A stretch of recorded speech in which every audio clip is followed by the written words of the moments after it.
Hi guys, in this tutorial I'm going to teach you how you can create a new user or how you can add a new user into your money.com workspace. So all you have to do is you have to click on your profile icon on the top right corner, then go to administration.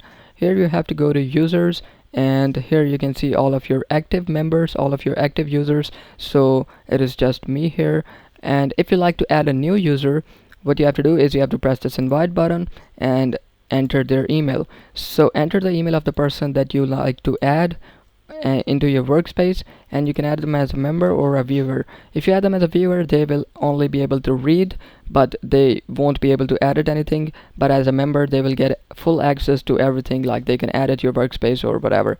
If you want to add them as a user, you can select either of these two options according to your needs.